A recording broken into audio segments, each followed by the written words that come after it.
सालियापट लगे रेगिस्तानी इलाके में पीर होतो फ़कीर जी दरगाह ते हर साल जियां हिन साल भी उठन जो मेलो मचायो वियो आहे, जंहिंमें परे परे खां आयल शौक़ीननि शिरकत कई आहे। अचो त उन्हनि सां ॻाल्हि ॿोल कयूं। उठन जा नसुल आहिनि चारि, हिकिड़ा काछी, ॿिया सिंधी, टियां वरी विचोवाही ऐं चौथा जेके आहिनि सफ़ा माड़वाई। ॾखिणिया उड़ सॾिबा आहिनि, लाड़ी साकरा, उहे समुंड खां ईंदा आहिनि। जंहिं स्कूली ॿार पढ़े तीअं उठनि खे पढ़ाईंदा आहियूं।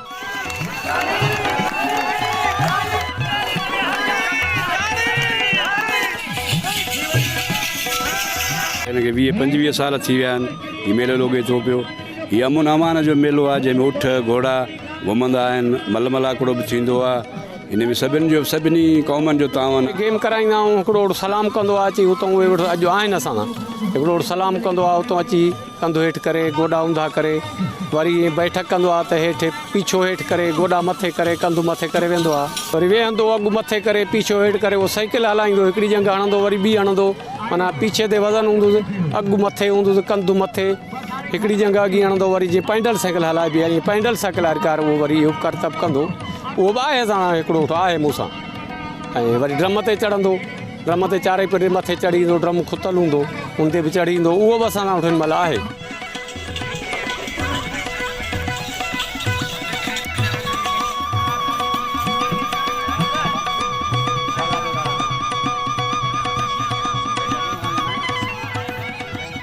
असांजे बहिराणे जे हिसाब सां हीअ वॾी माण्हुनि जो इंजॉय आहे ऐं सकावती ऐं रवायती तौर ते मेला लॻणु घुरिजनि ऐं उन में इलाही सारी सपोर्ट मिले थी।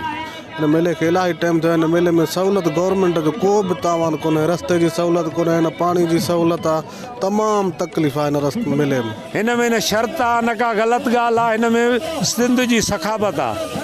को बि गवर्नमेंट तावन न कयो आहे असां सां, जो ही पाण सखावत में सिंध दोस्त पिया कनि पाण में। उठ अश्क असांजो आहे, पंहिंजे अश्क में सींगारींदा आहियूं, जीअं तव्हांजे अमीरनि खे पेजारा जहाज़ असांजा ही ओड़ी तरह अश्क ऐं जहाज़ आहिनि असांजा। जी नाज़रीन, तव्हां मेले में आयल शौक़ीननि जूं ॻाल्हियूं ॿुधियूं।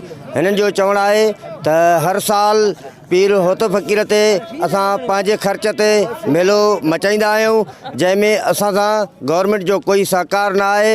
हिननि इहो बि गवर्नमेंट खां मुतालबो कयो आहे त असांखे रोड रस्तनि जी सहूलियत ॾिनी वञे ऐं हिन मेले में असां सां सहकार कयो वञे त जीअं अञा वधीक मेले जी रौनक करे सघूं। मुनीर अहमद मर, टाइम न्यूज़, सालियापट।